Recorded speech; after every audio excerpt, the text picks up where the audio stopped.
Tingles with flyby. Daily ASMR videos. Hello, my tinglelings. Today I'm going to be answering the question, why not just get a dog? So we were at a barbecue this week with some of my love's friends, and one of his friends is this, it's probably his best mate. He was like, when I came over, well, before I had come over, he went with him to the ring maker to help him pick something out. He actually stole something from the ring maker, which is featured in a couple of my videos, which is my little gem chart. Anyway,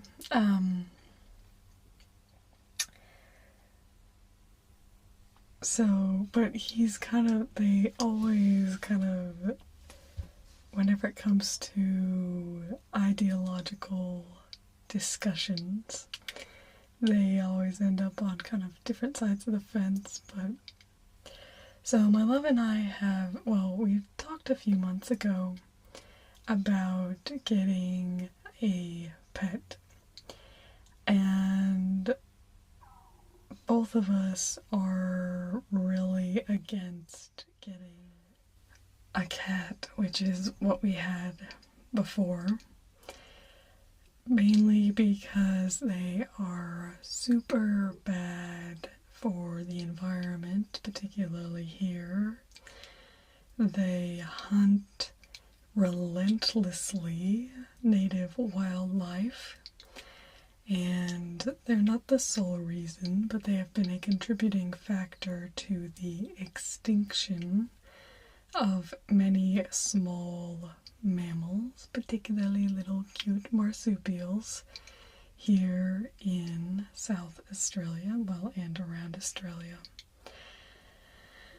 And so getting an animal that, even if we kept it inside and everything like that, still it seems like tacit approval of keeping cats as pets, which is something I don't really approve of in this country unless they are kept inside. I'm fine if they're inside, but I just don't think that we should be keeping these animals as pets. Anyway, so a few months ago we were, talking about this and what sort of animal we could maybe get for a pet. As many of you know, my love has a mental illness, and so having a companion animal, we thought, might be a good thing, and gives him something to take care of, and, he always has enjoyed having pets. He's always had pets in his life. So we're trying to figure out what sort of animal we might want to get. And he came across this article written by a very passionate man who had been given a western quoll, as he was working at a university, and they were doing a breeding program, or they had some sort of study with the quolls, and they had a little runt in the litter that they couldn't use, and so it was a little extra quoll, and it ended up in his home, and he absolutely loved it.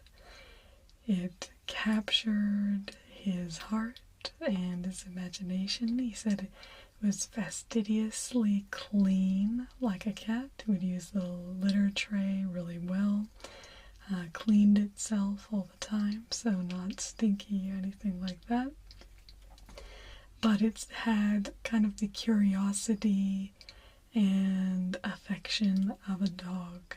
So kind of these two aspects of cats and dogs that are, you know, the ones you kind of look why you might consider one pet or the other. And he said he kept it just in a 2-bedroom flat in Sydney, so it was just inside all the time. It adapted its sleeping schedule to his, and yeah, he said it was really good. So we were reading about this, and I was just like, this quoll sounds amazing. We should get a quoll. Then there was a potential for maybe when I graduate I could go a particular direction with a job or something like that. And so we were thinking maybe we would put that on hold for a little while. And then this week I started this animal ID course, which has to do with animals, but we're gonna go on a field trip up in the outback, where they are doing a recovery project, and they have all these marsupials that are being reintroduced, and all the dingoes and foxes and cats are being excluded by a fence, so that all these animals can go about their lives without disturbance from these other creatures that are quite damaging to them. Anyway, and as I was thinking about, you know, contemplating going back into that environment, kind of got me thinking again about what I actually want to do when I graduate, and that I'm probably actually would prefer to really work, you know, with wildlife, just go directly into that as opposed to kind of this roundabout route. So we're still reconsidering whether we'll get a pet right now, but anyway, that had happened after this barbecue. But so we've kind of like zeroed in on the quoll. There's a few other marsupials that we've thought about getting, we may consider, but the quoll, it sounds just like an amazing pet, so why wouldn't we want that? So so my love was telling his friend, you know, Anthony, about this, and when Anthony just kept saying, he's like, why can't you just, you know, I knew as soon as you said, I am thinking about getting a pet, that you weren't gonna say, oh, I'm getting a dog, oh, I'm getting a cat. I knew you were gonna say something weird, and then you said the quoll, and that was it. Anyway, that was just kind of, I was just like, I mean, I think you're taking this a bit, you know, a bit far. So, I mean, I kind of said something to him like, why does it really matter, you know, because if that's what he wants, then that's what he wants. Anyway, he kind of toned it down, and at the end he was like, yeah, you know, if you get a quoll, then I'd love to see it, but anyway, so I wanted to just kind of talk about, I guess, give a little teaser. I don't know for sure if we'll end up getting a quoll anytime soon. I think we will end up getting one probably in the next 5 to 10 years, for sure. But we are looking a bit more seriously at actually procuring a quoll. They are doing breeding somewhere around here. So basically we would probably be looking to see if we could get a runt of a litter or something like that, where if it, because usually these are being bred to then be released into the wild. So we're not trying to take anything that is going to be released into the wild, because obviously wild populations are of paramount importance. So this would be more so if there are any stranded joeys that need extra care and would just basically just get snatched up in the wild, or, you know, anything like that that we can kind of take in and care for. But for me, the biggest thing is it's kind of backwards how things are. That's how I see it anyway. I live on the continent of Australia, where there is, oh, what's the percentage? The percentage of mammals here, I think, is between 58 to 63% are marsupials. And anyway, 8% are introduced species, which is pretty high actually. And among those 8% are, of course, cats, dogs, horses, and then there are other ones, camels. Oh, rabbits are another big one, because somebody wanted to be able to hunt rabbits here. Anyway, so there are actually lots of really amazing marsupials that have been pushed at the edge of extinction by competing with these other animals. And, little side note here, you know, I'm a budding scientist, so I always have to tell you all the little details behind this. That part of the reason that invasive species actually do so well in a new environment is not necessarily because they are better or well adapted or anything like that. It's generally because they are removed from their natural predators. So, for example, you might have let's say rabbits, maybe even cats. Cats in their natural territory probably predate on things, but they would also have something that predates on them that controls their abundance in that area. I mean, domestic cats are a bit different anyway. But most animals like that have something that's controlling their abundance. And so when you then release them to have free reign with nothing that is a natural predator to them, then they can explode in population because there's nothing keeping their numbers down. Anyway, and this is kind of how populations go completely out of whack. There are certain I'm really going down an ecology vein here. I'm sure you all will appreciate this. There are actually certain animals that do have a really,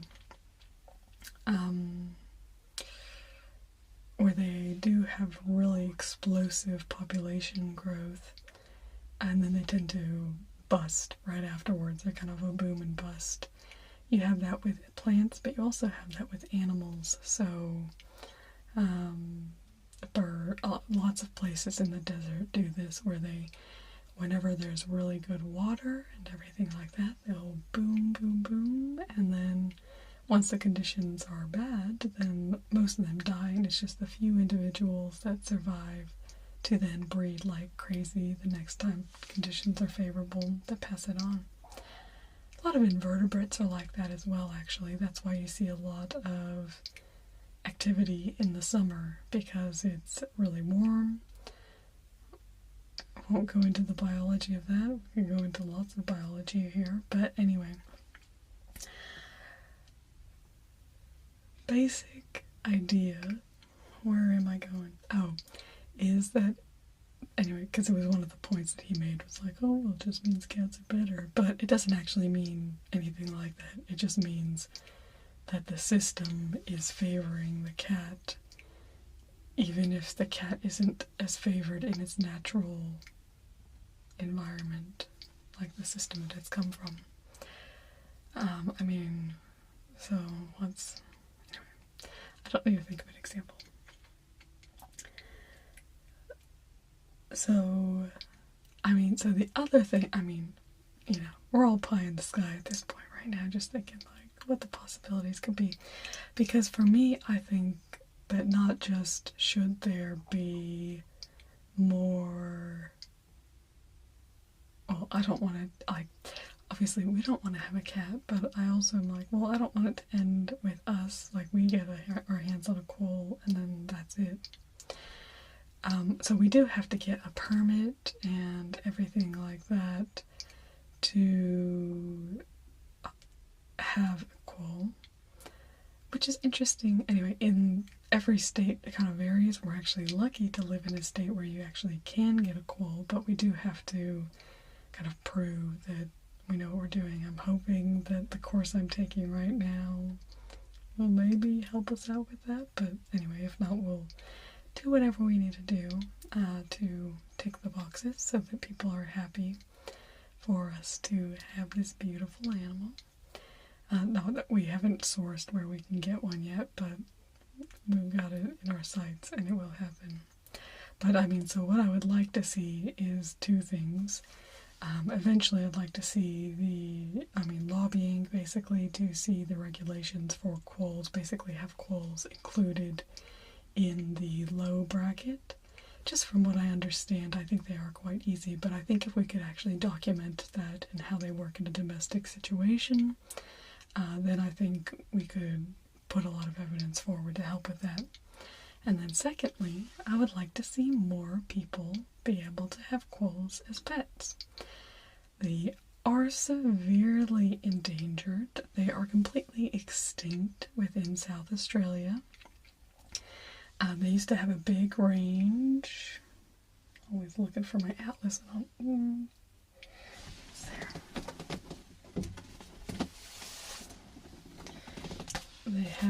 They used to have, let's need the all-over map of Australia.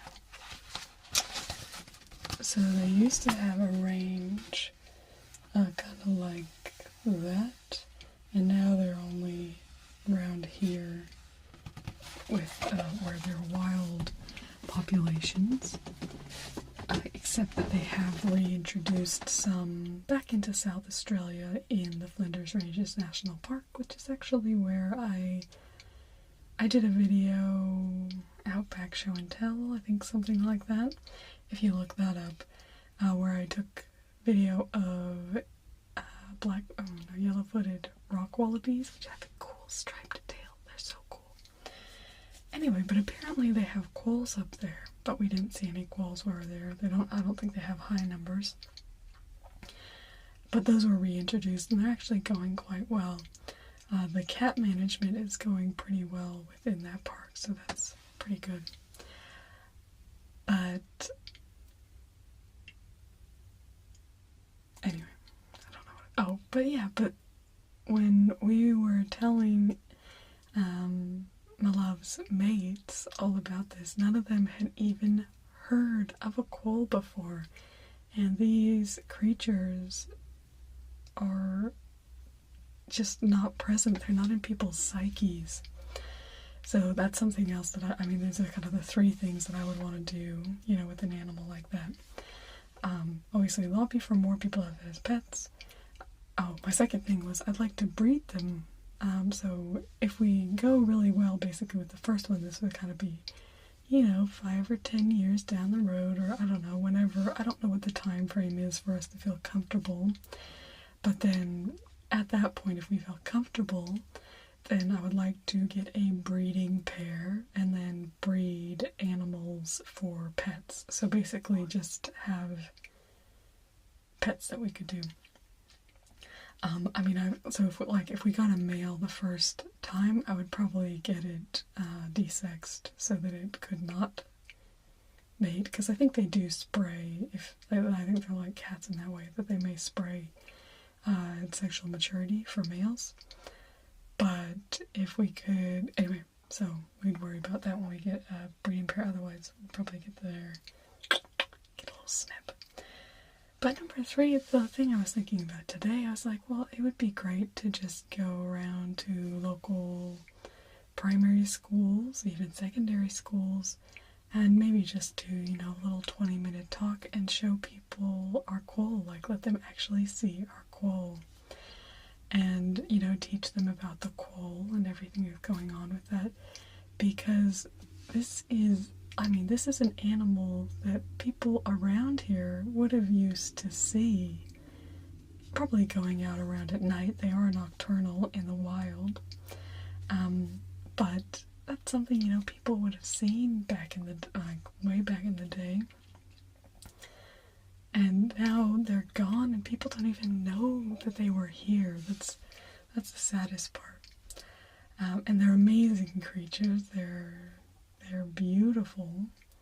So we'll definitely have some ASMR videos with the quoll if I do, and whenever we end up getting the quoll, or whatever animal we end up getting. But yeah. Anyway, so to me, it's the most exciting thing ever because I don't know. It's also like it actually means something to me because it connects me not just to an animal, but to the place that I'm living. You know, in a way that a cat or a dog just can't because it's not from here. It didn't evolve up through here, and it doesn't really belong here. It's like by having quoll with me, it kind of makes me belong. I don't know. There's something special about it, and yeah, something very special about that. So, yeah, I'm excited. Obviously, yeah, you guys will get bombarded with more information about them and pictures and videos and everything like that whenever we do get everything done. To get through that process, I'll probably be telling you about the process as well if we are going ahead sooner or later or anything like that. So. But yeah, when he said, why don't you just get a dog? I just thought, why not just, if you want to marry someone, why not just marry some random stranger? Well, I don't know, because I don't want to. If I wanted a dog, I would just get a dog. But to me, it should be easier to get an animal that belongs here, that if it escapes, it belongs here, rather than, dogs and cats that if they escape are going around killing things, like threatening, and just don't belong.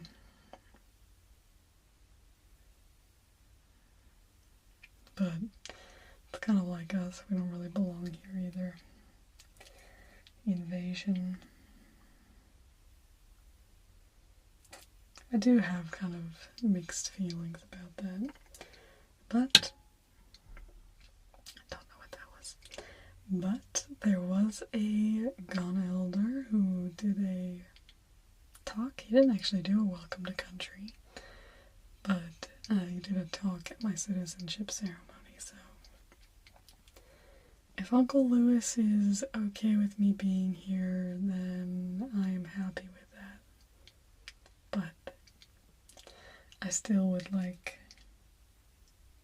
to, I don't know, somehow make it official with the Ghana people. Because that was more set up by the Australian government. I think it'd be nice to have something where I could do what I should do. Anyway, I'm really going off here.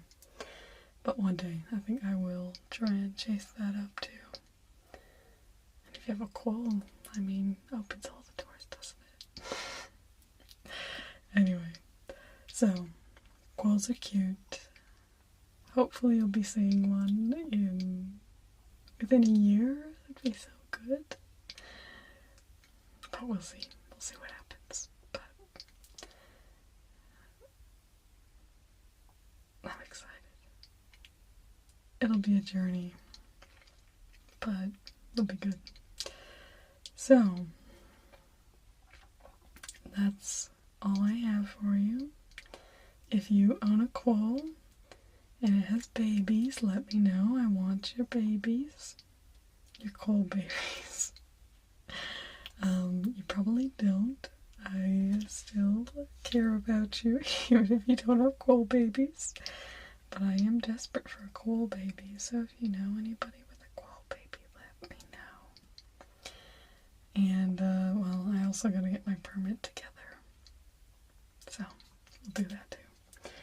But I don't expect anybody else to do that for me. So, there you go. I'm not saying I don't like dogs. I like dogs. There are lots of places that dogs are great. Whatever. It's just not what I want. I want a quoll. My loved one's a quoll. We want a quoll. Get a quoll. And Idnya? That's how the Anyamathana people call it, which is the Flinders Ranges Aboriginal people. Idnya, I think that's the name. I have to learn it for sure. That's like the Andu, that's the rock wallaby. Andu and Idnya, I think. Oh, they sound like they're little friends. Does one eat the other? I don't know if they're actually friends or not.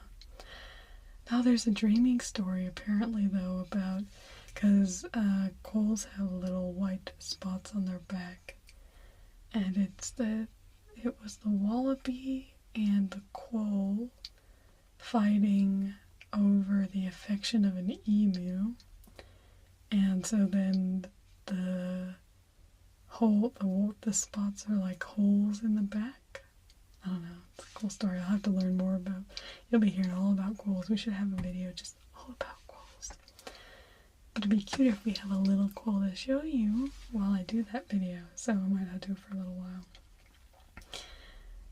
When I get my hand on that quoll though, you guys are gonna be... Well, you won't get tired of it because it's gonna be amazing. It'll be my quoll. Okay, anyway. Thank you for watching, sticking with me, staying with me through all my rambling and education as well. I always like to keep it educational. So I will chat with you later, hopefully with a quoll on my shoulder. They're so cute. No, they climb all over.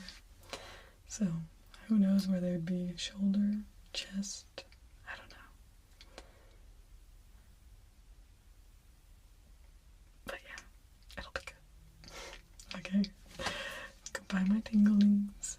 May your dreams be filled with quolls.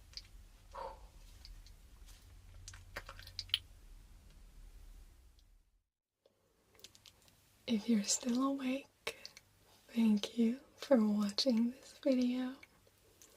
Hit the subscribe button down below so that you can be the first to see tomorrow's ASMR video.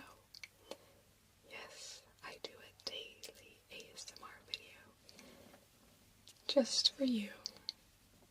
Hit the thumbs up button if you liked this video so that you can come back and watch it again and again and again. And be sure to comment down below for your chance to be featured in my monthly viewers appreciation video on the 25th. You can comment about this video, or you could comment about a problem you're having in your life. I just want to hear from you. I do reply to all genuine comments, so I look